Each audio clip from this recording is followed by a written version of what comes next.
आंसू का कारण मैं ना बन जाऊं। जीवन में एक सूत्र मैं आपको दे रहा हूं, वो धारण करिएगा। कोशिश जीवन की आखिरी सांस तक ये करिएगा कि आप किसी के आंसू के कारण ना बने। समझ रहे हैं हम क्या बोल रहे हैं? आप कारण मत बनिएगा आंसुओं के। यदि आपकी आंखों में आंसू आए और उसका कारण यदि मैं बन जाऊं, तो मेरे जैसा पापी कौन होगा? कौन होगा बताइए?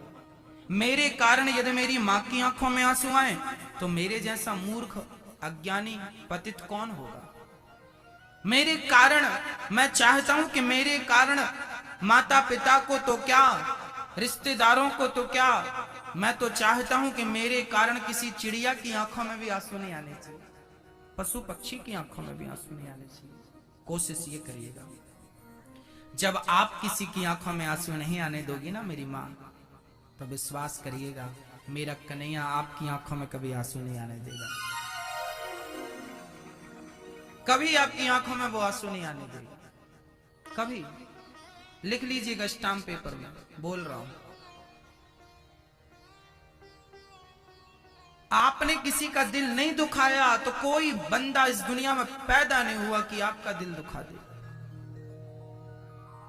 आपने किसी को नहीं सताया तो कोई पैदा ही नहीं हुआ कि आपको सताए। कहीं ना कहीं हमसे गलतियां हुई हैं जिसके कारण आज हमारे जीवन में दुख आया। उस दुख के जिम्मेदार कहीं ना कहीं हम हैं। कोई पाप हमसे हुआ है जिसकी सजा हमें मिल रही है, उसका जिम्मेदार अपने आप को ठहराइए, किसी और को दोष मत लगाइए। यदि जीवन में कोई दुख आया है तो कारण स्वयं है, ईश्वर का वो न्याय है। हाँ? द्रौपदी ने अश्वत्थामा से कहा यहां से चले जाओ। भगवान ने कहा ब्रह्म बंधुर न हंतव्य आतताई बधारण।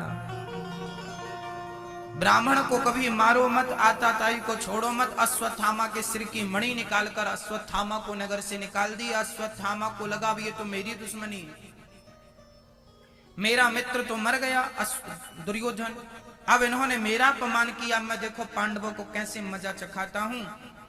अश्वत्थामा ने पांडवों को मारने के लिए बहुत षड्यंत्र किया, पर रक्षक तो भगवान थे ना। तब अश्वत्थामा को लगा कि इन्हें नहीं मार सकते तो क्या हुआ, इनके बच्चों को मार डालो। अभी एक और था, 5 बच्चों को मार चुका है अश्वत्थामा, एक और बचा था। वो कौन था? अभिमन्यु का बेटा। अभिमन्यु तो मर चुके थे, उनका पुत्र नाम था परीक्षित। वो अभी अपनी मां के पेट में ही था। पेट के बच्चे को मारने अश्वत्थामा ने ब्रह्मास्त्र चलाया। उत्तरा दौड़ी दौड़ी कृष्ण के चरणों में आई और कहने लगी कि पाहि पाहि महायोगिन, हे श्याम सुंदर, हे योगी, मेरी रक्षा करो। जिस बच्चे ने अभी जन्म नहीं लिया उसे मारने के लिए देखिए दुष्ट ने ब्रह्मास्त्र चला दिया। तुरंत भगवान से प्रार्थना की गई।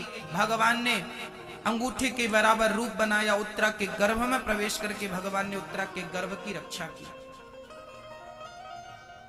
उत्तरा बड़ी प्रसन्न होकर वहां से चली गई। भगवान ने परीक्षित की रक्षा की। आज भगवान द्वारिका जाने की तैयारियां करने लगे। उसी क्षण कुंती बुआ हाथ जोड़कर खड़ी हो गई। कृष्णाय वासुदेवाय देवकी नंदनाय च नंद गोप कुमाराय गोविंदाय नमो नमः। हे श्याम सुंदर, मेरी प्रार्थना स्वीकार कर लीजिए। कुंती बुआ ने कहा कन्हैया, आज मेरी इच्छा है आपसे कुछ मांगने की, क्या मैं मांग सकती हूँ? हाँ हाँ मांग लो बुआ। आज पहली बार कुंती भगवान से मांग रही है, मैया जी, ओ मैया, ओ मेरी मां। समझ आ रही है ना आपको? आज पहली बार कुंती बुआ ने भगवान से कुछ मांगा। कन्हैया ने कहा मांगो बुआ, क्या मांगती हो? तब कुंती ने कहा कन्हैया यदि हमें देना चाहते हो तो हमें विपत्ति दे दो। विपदा संतु नः सस्वत तत्र तत्र जगत गुरो। हे प्रभु हमें विपत्ति दे दीजिए।